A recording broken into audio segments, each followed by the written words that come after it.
Here we go. I'm good right here. That's not this type of show.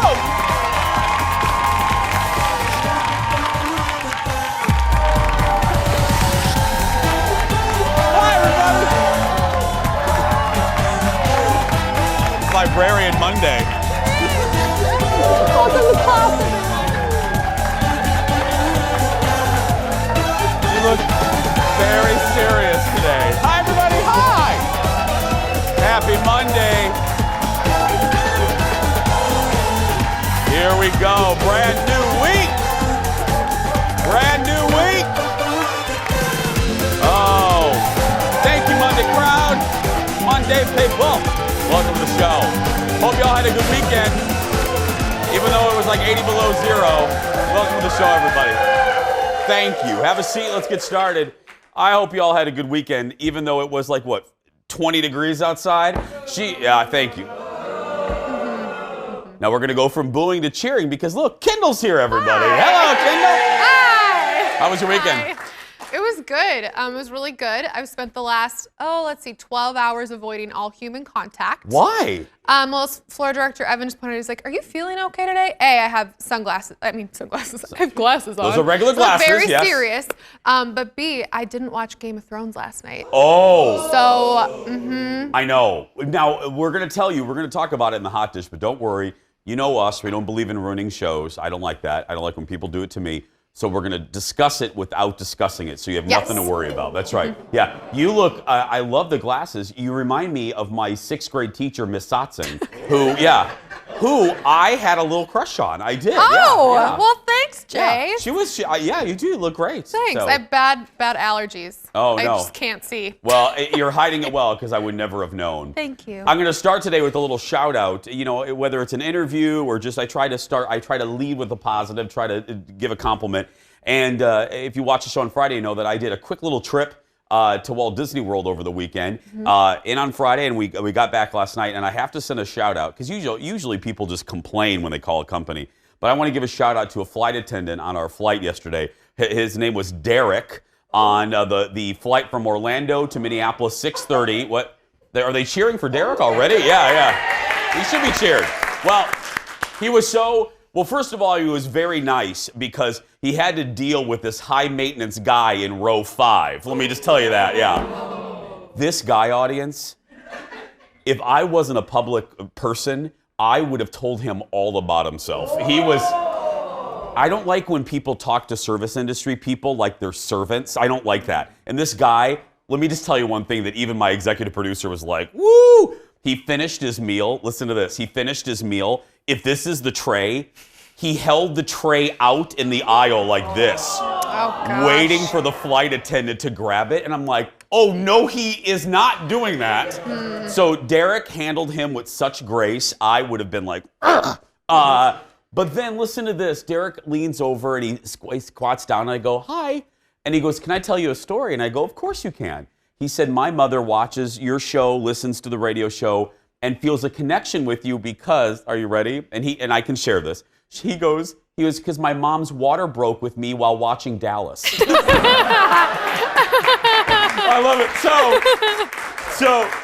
So I said, well, look what I'm watching right now on my iPad. And I was watching Dallas. Let me guess, Dallas. So he was such a nice guy, and they come to see us every year at the fair. So to Derek's mother, we took a picture, and so thank you, sweetie, and we'll see you this year at the State Fair. And Derek, thanks for being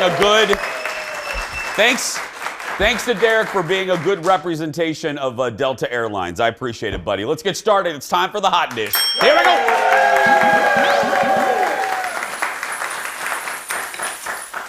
And then the guy was complaining that it was cold. He was complaining that it was cold, and he went up to the galley and asked for a blanket and dramatically wrapped his head in the blanket, or wrapped the blanket around his head. Yeah. I'm like, who are you? Let's get started. It's the show basically everyone is talking about. We're talking about Game of Thrones. Now, as I said a few seconds ago, we're not going to give any spoilers away for the series finale. Here is a clip just from last week's preview of the final episode, just in case. Look at this.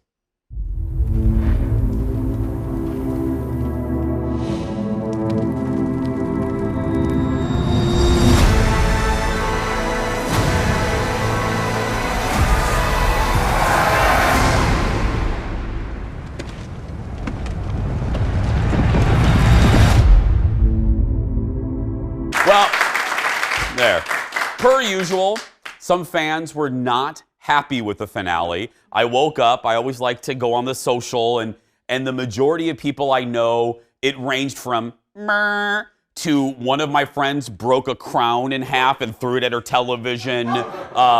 For real? For real. Like broke wow. a fake crown that she wore for her viewing party, threw it at the television. Okay. People generally, this is anecdote, just from my people, no one in my circle liked it except Alexis on the radio show. Everyone else was disappointed. Well, Alexis and I have a lot in common, like you. Yeah. You are thinking Common denominator, yes. Yeah. But so I'm hopeful. I mean, you saw I've been Khaleesi like a billion times I know. for Halloween. Posted a picture of it even. I'm like, duh, you know how I feel. I know. But the North remembers. That's and right. That's all I have to say. And so I don't know. Nobody knows what I'm talking about in this audience right now. But the North remembers. If you don't know what she's talking about, don't worry. We'll go to the next story in just a few seconds. Yeah. No, I get it though. It's like when I speak Dallas. No, but here's what I feel too, and it's fascinating to me how a series finale can either improve upon or wreck the legacy of a show. Mm-hmm. Think about it. Right. Like, okay, let me just give you a quick example. Showtime's hit Dexter. That show was phenomenal for like 4 seasons with Michael C. Hall. Great show. But you know what's funny? And again, this is just a minor experience. What's funny is when I refer to Dexter now, it's not about the quality of the show for 4 years. I make fun of the series finale, which just had Dexter in a beard. He looked like he was getting ready to be on a roll of paper towel. You know what I mean? And right. Seinfeld, you know, didn't really ruin the legacy of the show, but that's all people talk about. Right. But a really good finale can cement the legacy of a show. We're talking MASH. We're talking Mary Tyler Moore, 6 Feet Under. Sopranos, though polarizing, people have come to warm to it because they like it wasn't written in a perfect bow. I don't know. Right. I'm going to be curious to see. When are you watching it? I'm going to watch it today. Okay. I tried to wait for Jordan, and I just... Yeah, don't wait for the husband. Yeah, let Kendall will tell us tomorrow. Don't wait for him. Next on the dish, speaking of finales, the season finale of Saturday Night Live aired over the weekend. Paul Rudd hosted. It was all right. It was like most episodes this season. And there's a sketch about time travel with one of our favorite returning characters that has everyone talking because watch Paul Rudd not break up laughing. Look at this. All right, so anyway, this gal wants to bond, right? So, I'm sorry, you mind, Dex? Yeah, she climbs on my back, right? She starts picking at me, you know, looking for stuff to eat, and unfortunately, she's finding a buffet. So, I guess the snack got her in the mood, because then she starts, like, grinding into my head. She's trying to mate with my hair, I guess. She's using my face for, like, a handhold, all right? And then she goes back to eating and she climbs around the front and then she sees my ear, which I guess she thinks is some kind of vending machine because she's just like... She's candling, but there ain't no wax. Oh, God. It's Kate McKinnon. And somehow Paul Rudd stays in character. Now, the reason this is such a bit, people are loving this is because this sketch has been done before, same character, and every guest star has broken up. Ryan, what's his name from The Notebook? Ryan Gosling lost it. Everyone that has been in that position has lost it. Paul Rudd deserves an Emmy just for keeping it, together. I love her. I know, and I love him. Can you believe he's 50? What? Like, Paul Rudd has not aged since 97, 98. Yeah. Like 50 in dog years? No, he's 50. I think he's 50 in real years. Jeff, can you look at research team? Can you look that up, please? I think team. research team being singular Google. person. Yeah. No, but I think he's 50 this year. Yeah. Okay. Wow. It gives me hope. It gives me hope for 50. Yes, He's girl. 50. Thank you. We got confirmation. Next in the dish. Thank you, Jeff. That's how quick we work around here. We can just get, Ooh, I know. It's like Jeff has a phone in Google. Yeah. Magic. Next in the dish, speaking of Saturday Night Live, one couple who met on the show is taking their relationship to the next level. Colin Jost and Scarlett Johansson are engaged. The two first met on SNL's season finale in 2017 when ScarJo played Ivanka Trump. The two locked lips at the after party and have been an item ever since. Must have been some party girl. This will be Scarlett's third marriage, and Collins. And the Elizabeth Taylor Award goes to, yes. This will be Collins' first. No word on when the two will tie the knot. Do you get the Elizabeth Taylor reference? No. I do. Okay. No, I was going to say Scarlett. Okay, yeah, I was just checking. No, I never like to leave her out. I want to, It happens. she's a youngin'. It Yes. does happen. Yeah. I love the old classic movies, though, so I've always just, like, looked at all these women as idols, and then you're like, oh, they have like 7 marriages, and like you're all been to rehab like 6 times. Yeah. And I'm like, their lives seem like not that great off camera, right? That's why it's all an illusion, girl. It's all. I don't know. Kendall Mask is a personal question. Are you on allergy meds or something? I am. I'm having a really hard time. You are a little. Go sit on the couch. Kendall, go sit on the couch. No, Kendall, physically sit on the couch, Kendall. We need to, just go ahead, sit on the couch. Are you better now? I need a nap. Okay, go ahead, yeah. Just go ahead. It's Monday. Ladies and gentlemen, Kendall's gonna take a nap, and our show will continue right after this. Stay with us.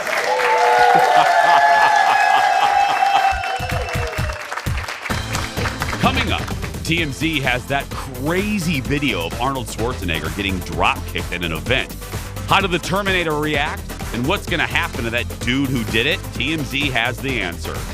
Then, spring training with Jace continues. This morning, trainer Galen is back with us with tips and techniques on how to survive barbecue season. How not to fall off your healthy eating plan during this season. And parents, the creator of Kid Create is here with a summer activity your kids will love. Why? Well, because it's making slime. That's all coming up.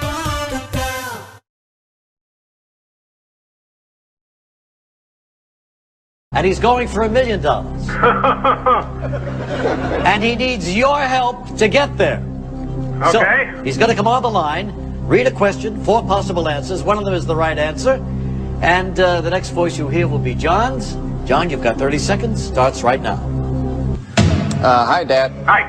I don't really need your help, but I just wanted to let you know that I'm going to win the $1 million.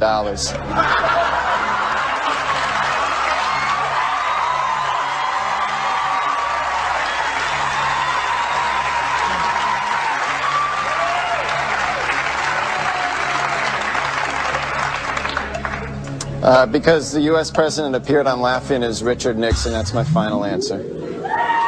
Well, my gosh. What can I say except, Debbie, you're going to Paris, and this is the final answer heard all around the world. He's won $1 million. Wow, that's still exciting.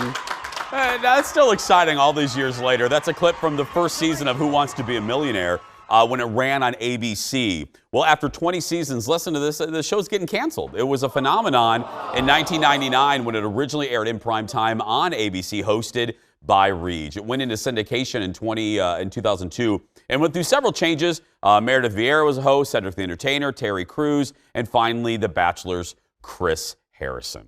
Well, you know, on Mondays we get a special serving of hot dish all the way from Hollywood. Ladies and gentlemen, give it up for Sean from TMZ. Hi, Sean.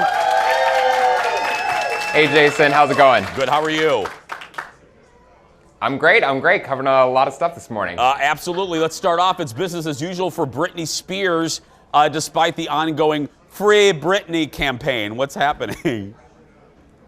That's right, so she is still under her conservatorship. She was out Saturday night with her boyfriend Sam Asghari at Lure Fish House in Westlake Village. And they seem to be happy and healthy. You know, we just got Britney out last week, and she was saying that she will perform again. This despite comments from her her manager, actually, Larry Rudolph, whom she hasn't spoken with in months, who says that he's concerned that she might never perform again because it might not be the best thing for her. But Britney right now is actually not allowed to have any smartphones because her father, Jamie, who's also the conservator over her, doesn't want her having any sort of dangerous outside influences. But Britney has been voicing support for the Free Britney movement when she was in court recently, saying that she wants the conservatorship to end. So, wait a minute. I didn't know that she can't have a cell phone? She can have a cell phone, but not a smartphone. Oh, okay. Jamie doesn't want her contacting people with ulterior motives, is what we're told. So basically, a 1999 flip phone is all Brit can have. Right, my old Samsung from Exactly. high school. Yeah. I was gonna say, or a razor. Sean, a razor. Bloop. Yeah. Yeah. And razors are iconic. that's right. Next, Khloe Kardashian has been through a lot this year and is putting love on hold for a while. Probably a good idea. She's not giving up on love. She's putting dating on hold, but she's not going to give up on love or marriage. She was on the Divorce Sucks podcast, which is hosted by Laura Wasser, of course, the famous divorce attorney, and she talked about how actually her divorce from Lamar Odom was way harder than her split from Tristan Thompson. Of course, her and Tristan were never married, but she is not focusing on dating right now, is not dating anyone. She's really putting her attention towards True. That's really where her effort is, which is understandable. But she's not giving up hope for the future, just not putting a lot of energy into it at the moment. Finally, yeah, good for her. Finally, I saw this video. I watched it a few times. It's hard to watch. Arnold Schwarzenegger was he got attacked, didn't he? Yeah, so he was in South Africa at an event which bears his name. It was a sort of sporting event where kids compete in different athletic activities, and he was there meeting with fans, and you see him actually get drop kicked by what's been described as an overzealous fan. Oh. And he kept shouting, "Help me, I need a Lamborghini." What? So he says this about 3 times. It's very strange. But Arnold is not going to be pressing charges, which is good to know. So hopefully we're waiting to see, what he's looking like after all of this, but he seems to be okay. Yeah, I mean, if you want a Lamborghini, probably you shouldn't kick the person you're asking. Anyway, yeah. Yeah, not the best way to go about it. No. Sean, have a good week. Thank you so much. Sean from TMZ. TMZ on TV. Check your local listings and follow them on social media, tmz.com. Speaking of social media, don't forget, we have spaces available in our audience this week. Come see us. You're in by 9:30. You're out by 11:15. All you have to do to get tickets is go to our Facebook page. Bloop. Click the ticket tab. We'll ask you a few questions. You'll go like this. And we'll see you a little bit later this week. Still ahead today, 4 years after his final Late Show. In a rare interview, David Letterman opens up about what he's been up to, what he thinks of late night, and all of that when we return. Back in a moment, everybody. Monday.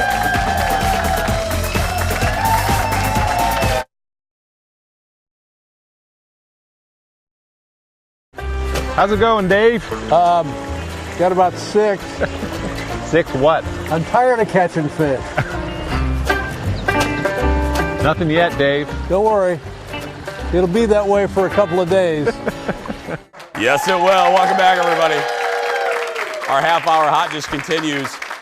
David Letterman did a rare and lengthy interview with NBC's Willie Geist yesterday. I love Willie, which included some fly fishing. Today marks, this is cool, it flew by. Today marks 4 years since the final Late Show with David Letterman aired. And yesterday he talked about what life has been like since you went off the air. Look at this. And then I realized I don't know how to do stuff. Like, how do these phones work? And stores are different.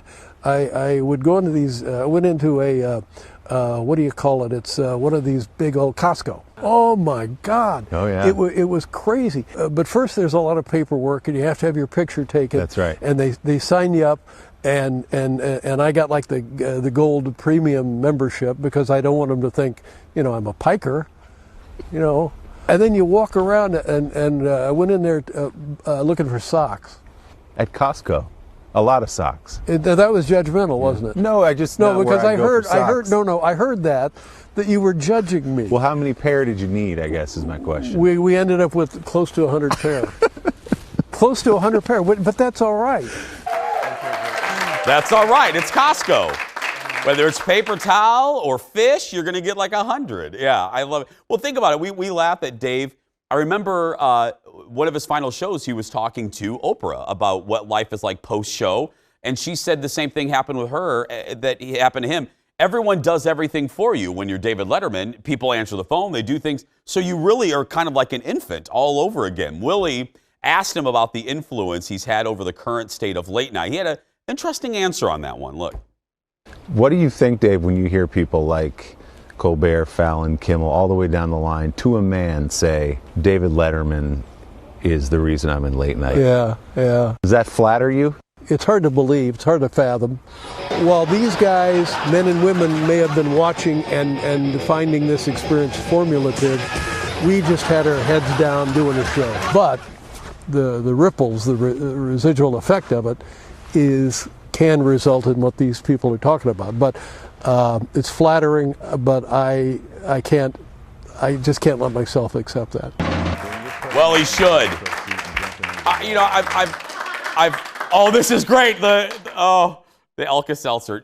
I've said this before, and you guys know this. I'm endlessly fascinated with late night TV and morning television as well. Read everything, read every book on Dave, and he should accept it. He never will. But if you think about late night, we had the Johnny Carson show, which was very serious and very classy, and the curtain, and the guest came out, and they sat next to Johnny, and they talked for 7 minutes about their movie, and then that was it. And then Dave came around, and young people don't have any perspective on this, nor should they. Dave came around and followed Carson, and it was Harry Carey. I mean, it was, he would do segments like he put a camera on a monkey's back and had the monkey run. We should do that, actually, on this show. A monkey, and he had monkey cam, and then he did he dipped, and then he had a Velcro wall, and you know what I mean? You didn't see that. And one of the greatest things that he did, which now we just kind of take for granted, and everyone that does any type of show like this steals from him, including ours. You knew Ed on Johnny's Tonight Show, and you knew the band, you knew Doc, but that was about it. Dave made ordinary people part of the show. You knew Biff Henderson, the floor director. You knew Paul and the whole band, and then you knew Dave's neighbors. The two gentlemen that owned the T-shirt store next to the Ed Sullivan Theater. Rupert G. owned the deli. But you know what I mean? He made characters out of everybody, and every show does that now. Look at Jimmy Kimmel and Guillermo and us. I mean, Schwaberini. I mean, Aaron Schwab. And photographer Eric, and happy executive producer Jeff, and you know what I mean? Right there. And of course, producer Ted. You know what I mean? But I'm saying all of that is because of Dave. Dave fundamentally, did they offer Ted? I mean, yeah. They feel, people are still, we gotta go. Can I tell you, Ted and that dating app, remember we had Ted try to see if he could get on the Beautiful People dating app, and he was rejected. He wasn't beautiful enough, according to the people. On the flight to Orlando this weekend, I was walking on, this woman goes, I missed your show for the last week. Was Ted pretty enough to be in? I go, no, Ted was not pretty enough, yeah. No, he was eliminated. Coming up, the second season of My Next Guest Needs an Introduction with Letterman debuts next week on Netflix. Still ahead today. With the summer approaching, we're talking to a local business owner who hopes to keep your kids happy and engaged. But next, how to survive the tasty barbecue season without losing your healthy eating habits. My trainer Galen is back as Spring Training with Jason continues when we come back. Is Ted pretty enough?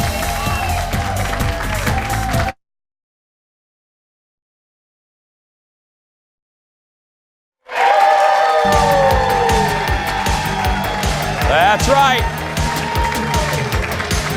Spring Training with Jace continues. I love this series, and thanks to all of you that are emailing us and sending your pictures and stuff. If you're getting moving with us, the grilling season is about to get in full swing, and that could mean bad news for your waistline, but it doesn't have to be. Here to help us with some survival tips, please give it up for our spring training trainer, Galen Wood, everybody. Hello. Hi, buddy. Clap for yourself.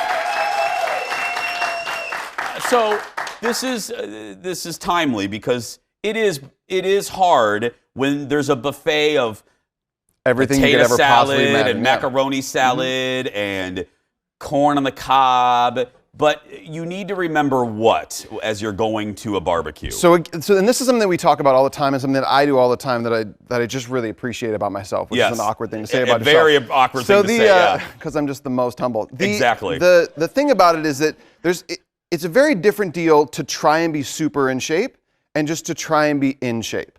right? Like I'm never gonna be really probably beach ready, but like I'm busy. I have kids. Right? And so I'm never gonna like meal prep before I go to a barbecue and like eat food and like make sure I get my nutrients in before I go to a barbecue so I can resist all the yummy temptations and all that kind of stuff. I'm gonna be ideally much more realistic about the fact that I'm gonna go to a barbecue and I'm gonna eat some unhealthy food. Okay. Right? And so first and foremost, if you are trying to be in really, really good shape, the best shape of your life, you have to prepare. So you eat before you go to the barbecue, you don't eat anything unhealthy. Maybe you do a hard, heavy workout before you go to the barbecue, those kind of things. But if you're doing what we're doing for... No, but if we do... y'all are naughty people. But if you're doing like what we're doing for spring training, we just want to get healthier. So if you want to be more realistic, like me, ideally then it's more about prioritizing what you eat once you go to the thing. So the two things to it. First and foremost, know that if you are unhealthy all the time and you have one healthy day, it's not going to change your body. And vice versa, if you're healthy most of the time and you have one unhealthy day, like let's say you go to Disney World and maybe not making quite so many choices. I'm not saying, like I'm asking for a friend. So actually you did great. I did well. Yeah. But if you can't razz your friends on national TV, why not? Who can? Right? Yeah. So if you're healthy most of the time and you have one unhealthy day, it's not a big deal. And I'm so glad that you repeated that, because all joking aside, it's one of the things that I say about you. That's why I'm glad you're on the show. I think people will connect with, because you are what I call a realistic trainer. Mm-hmm. And when you said that to me, something really did click with me. It's like, basically what you're telling people, and tell me if I'm right, don't kill yourself, don't knock yourself down because you had one bad cheat day, right? Exactly. Because if you maintain your healthy routine for other days of the week, it's okay to cheat every so often. Everything is about habits, right? So if your habits are good, if you're good 80% of the time, and you used to be good 75% of the time, you'll make progress. Yeah. Right? So the other big thing that I do want to talk about before we have to go with barbecues. No, we're good. What they're pointing at is I dropped my card down here. That's what they're pointing at. Okay, no, you're good. All right, good. Yeah. So good. Okay, so the thing that I always like to talk about is habits, right? Because if you do a good job, it's not realistic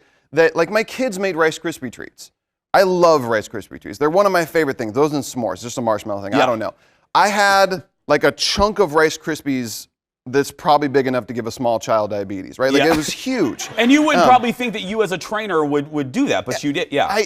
I just love Rice Krispies, right? But so for me, my habits are really good, right? And so for the most part, I eat really healthy. And then when I want to eat a delicious Rice Krispie treat, I tend to do a little bit too much, and that's just how I roll. But but it's okay because it doesn't necessarily change everything, and I don't have to beat myself up, and I can go back to my healthy habits. Okay, but so now we have permission to go to the barbecue and to eat potato salad, but there is a way to make it a little healthier. Yes. So the big thing is to prioritize what you're eating, right? So the big things you want to focus on are protein, fat, and vegetables. Okay. Now the protein and vegetables, everybody's going to be like, yes. The fat thing I want to talk about a little bit, and you can Google at home or research it if you want to. But there's been a number of studies recently that have talked about that fat is not the enemy anymore, right? So in the often, 90s, that's what we were told. Totally. Yeah, about a minute. Yeah. Totally. And so fat actually helps to fill us up, which helps us to make better decisions. I think we've all had the experience of we're starving and we haven't eaten all day, and then all we really want is a Twix bar and potato chips. And so if we don't eat all day and we show up to a barbecue, what are we going to eat?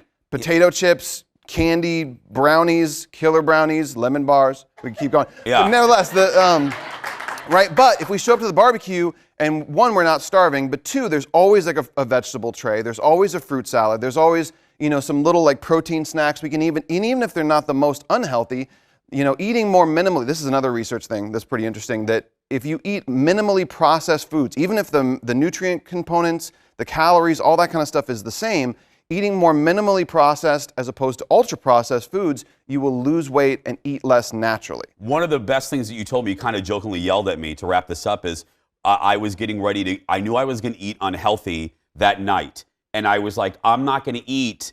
Yes. I'm not going to eat breakfast because I'm saving my calories. You said, don't do that, ding dong. Make sure you eat, because then when you get to that location at night, at 8 o'clock at night, you're not eating a buffet of pizza. Exactly. But and again, it was another thing that kind of clicked with me. Exactly right. And so when you show up at the barbecue, look at, here's the healthy things I can eat, and focus on eating the healthy foods as opposed to not eating the unhealthy foods. The other piece, one other thing, I will wrap you if I need to. Yeah. Go for a walk and be active. right? That's the other piece about barbecues. There's always something going on. Walk around, be a little bit more active. It actually makes a difference. Galen Wood, everybody. Here's the deal. If you have questions for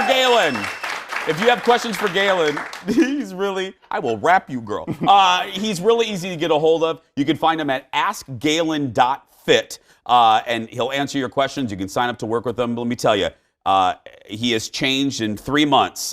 He has changed my life, really. He's gotten me back on track, and I'm very grateful. I'm trying not to cry there, yeah. Still ahead, everybody. Speaking of someone, she invented spring training. Run on with Oprah, girl. What did Oprah buy when she made it big? We're talking celebs and their first major purchase when we come back. Back after this. I did that without...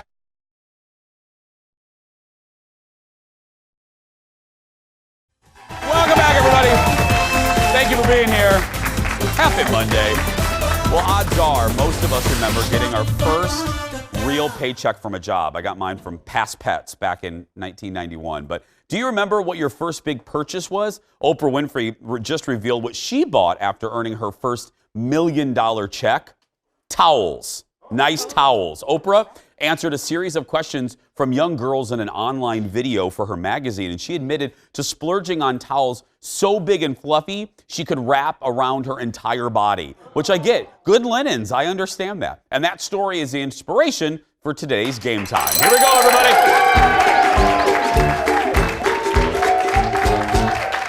When I had a little extra money, I started getting fancy shampoo like Aveda. Oh, I know. yeah. I was using like Prel Girl, and then I was like, I'm going to Aveda for like a day. Anyway, today's game is called Hey Big Spender. I'm going to give you the name of a celebrity, and you have to guess what they spent their first paycheck on. It's multiple choice, so that's good. The player with the most correct answers wins. Playing today to my left, say hi to Kim, everybody. Hello, Kim. And then keep the love going for Beth. Hello, Beth. Okay, hands up buzzers. Please, now no one ever listens to this, so if both of you even just listen to this, you're already winners. Because do not buzz in until I give all three multiple choices, okay? Okay. That won't go well, but we'll see how well we'll do it today. Here we go.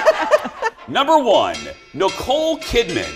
Did she spend her first big check on a washing machine, a racehorse, or a wine cellar? Beth. Wine cellar. No. Over to you, Kim. A racehorse. No. A washing machine. Okay, there's only one choice left. But I remembered. Well, Beth, you're right. You don't get a point. No, it was. She bought a washing machine, and she bought it for her parents. That's sweet. Yeah, like a fancy washing machine. Yeah. Okay. Well, I mean, I guess, yeah. Okay. You could have done a little better there, Nicole. Anyway, here we go. Hands up buzzers, Kim and Beth. Okay. Next, Jennifer Lopez. What did she buy with her first big check? A luxury apartment, a new Mercedes, or a big diamond? Beth again. Diamond. No. Over to you, Kim. Mercedes. Yes, Kim! That's right. And not only, it was her first new car. Like she only owned used cars before then, okay? Hands up, buzzers. Kim, 1 point on the board there. All righty. From ABC Scandal, we're talking about Kerry Washington. What was the first thing she bought with her first big check? A New York City apartment, a fancy laptop, or a fancy phone? Kim. A fancy laptop. You are right! Oh, I was Wow, Kim! That was my strategy. Kim, on fire. Okay, here we go. Hands up, buzzers. A new Academy Award winner, Rami Malek, from Bohemian Rhapsody. What did he buy with his first big check?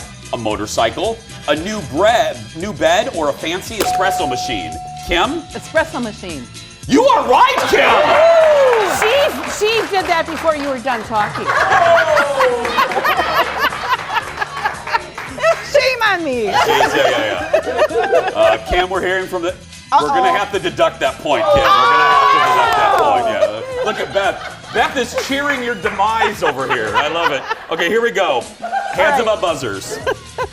Kim, don't buzz in yet. Cindy Crawford. Did she buy wallpaper, art, or a luxury bedding set? Beth. Wallpaper. No. Oh, yes, you got it right, yeah. I'm sorry, Beth. I'm so used to saying no to you. I'm so sorry. Yeah. You got it right. Okay. Way to go, Beth. Oh, look at Look, they've made up until the next time. Yeah. Okay, here we go. One more. Star of CBS's The Good Wife, Juliana Margulies. Yep. Did she buy a watch, shampoo and conditioner, or pillows? Kim. Pillows. No. Over to you. Shampoo and conditioner. You are right! Kim wins the game, everybody. But they're both going home with shampoo and conditioner and a Jason Show mug. Oh, but that's all not all. right. That's not all. You also get a pair of tickets to this summer's Lakefront Music Fest in Prior Lake. Listen to this. It features Brad Paisley, Steve Miller Band, Joan Jett, and more. The festival happens July 12th and 13th. Congratulations to both of you. There we go. Thank you, Lakefront Music Fest. Still ahead. How to keep... Don't leave, Kim. Don't leave. How to keep your child busy and engaged over the summer months. We'll show you how when we come back. Back after this. Thank you so much. You guys were great. You were so good. Thank you.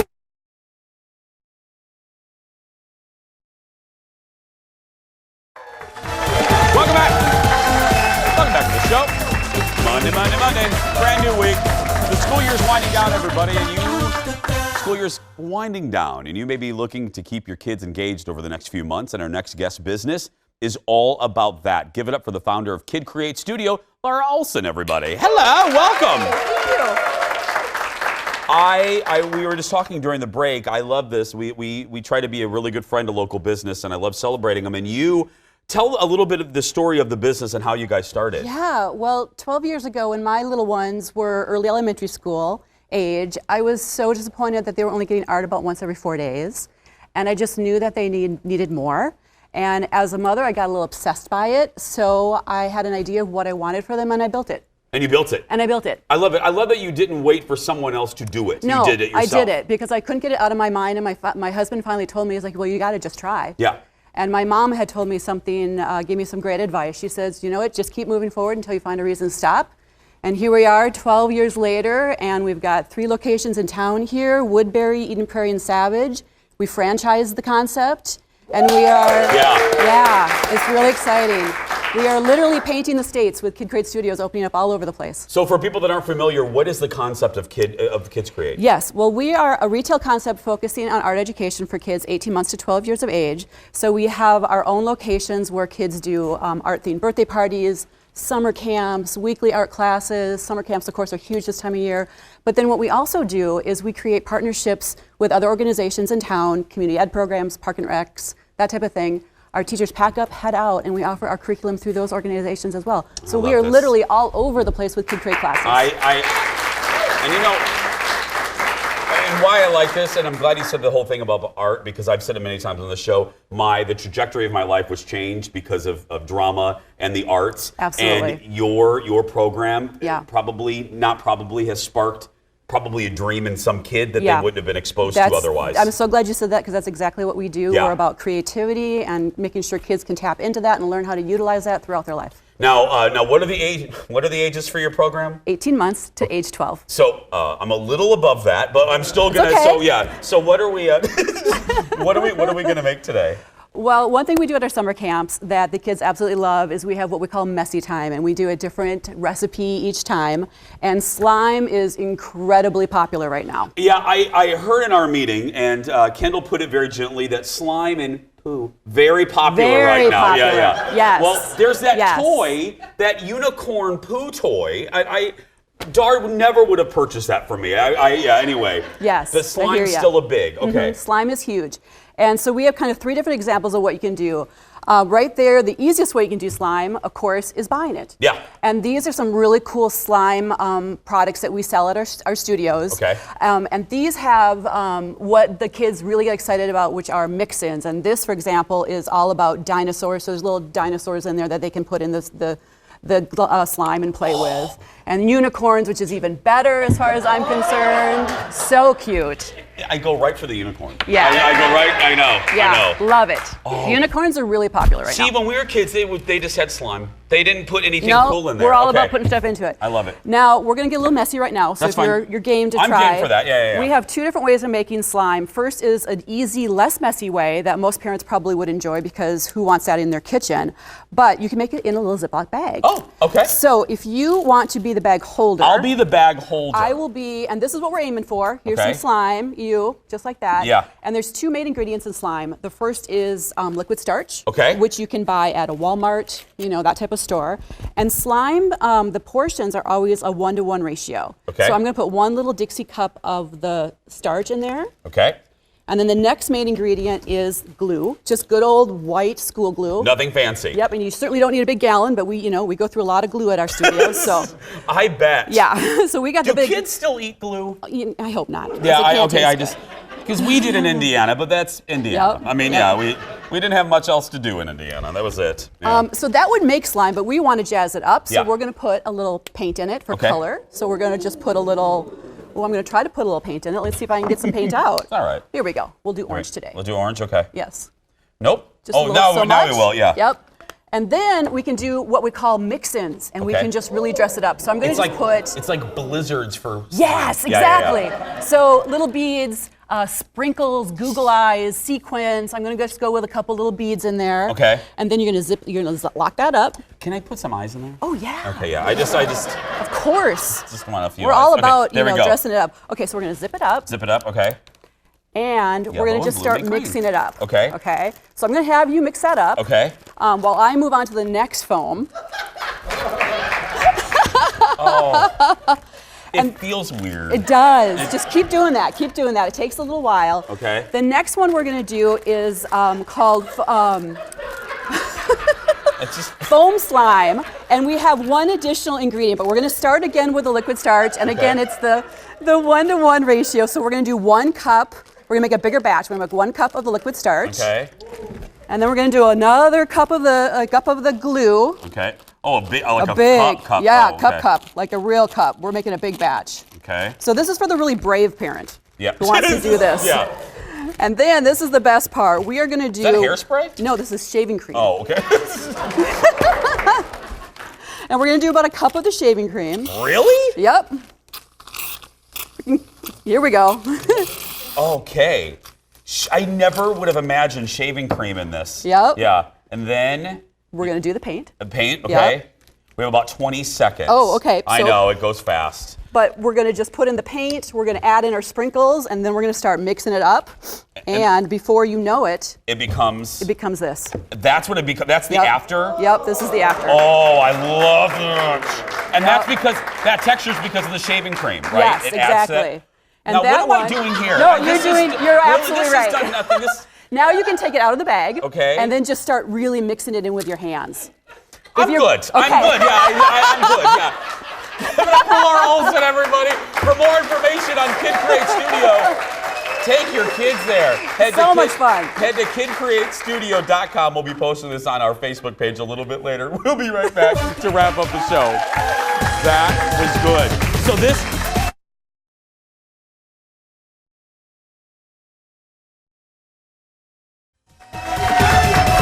Welcome back, everybody. Did you see this yet? Oh, No, I was like, I'm excited. Oh, okay. Kendall's back. So I got to tell you, as I said at the beginning of the show, I just got back from a quick weekend at Walt Disney World, and unbeknownst to me, while I was there, one of our Fox 9 producers, Bjorn, was there at the same time. Now I've talked about Bjorn on our show before because I call him Baby Bjorn. A Star is Bjorn, and he's just one of my favorite people in our building, and he's been known. You know, we have a Friday morning dance-off on the Fox 9 Morning News that people love. And Bjorn is now famous for taking over the Fox 9 dance-off. There he is. There he is in the middle of there he is in the middle. So Bjorn has become a superstar. Well, audience, let me just tell you this. We ended up at the same dance hall at Walt Disney World on Saturday night. And Bjorn was waiting for Lady Gaga to be played because Bjorn knows the entire Poker Face routine. Well, finally, the DJ played Poker Face. Thousands of tourists cleared the dance floor because look what Bjorn did. Yes! There he goes! Look at, now, my favorite is the guy behind him like, I'm just gonna get out of this dude's way. And he owns that dance floor. Tourists from Oklahoma were scared. They didn't know what to do. Look at Bjorn. Okay, wait a minute. He eventually, there he goes, down on the floor. He and the leg lifts. There we go. We love you, Bjorn. We love you, baby Bjorn. Oh, anyway. I can never top that. Isn't that phenomenal? We love you, Bjorn. Tomorrow on the show, the producer of my radio show and member of the Twin Cities Paranormal Society, Dawn McClain, is here with a scary story from New Orleans. But right now, if you're a kid being bullied, go out there and be yourself. We'll see you tomorrow, everybody.